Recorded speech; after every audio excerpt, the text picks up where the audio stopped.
हे आकडे उलटे केलेले आहेत. म्हणजे हे जे 4 आहे हे 4 इकडे आलाय आणि हे 8 आहे तो पलीकडे गेलाय. त्याचप्रमाणे बघा 4 ला काय केले, या 4 ला काय केले इकडे अलीकडे आले बरोबर, आणि 8 ला काय केले पलीकडे गेले, म्हणजे उलटा क्रम त्यांचा केलेला आहे. मग आता 84 चं काय झालं, उलट केलं. 84 ला उलट केलं तर 48 झालं.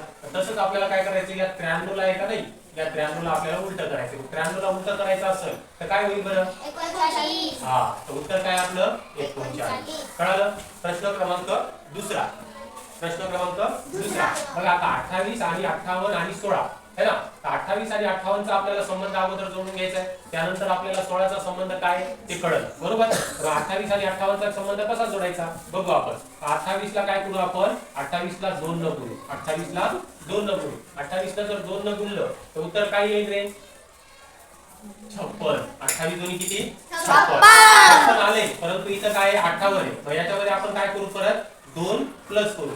2 जर प्लस केलं तर काय होईल 58 बरोबर. तसंच याचं करून बघू.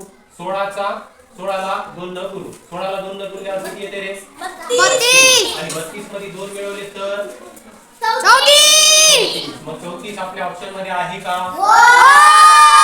आहे. प्रश्न क्रमांक तिसरा आता 8 72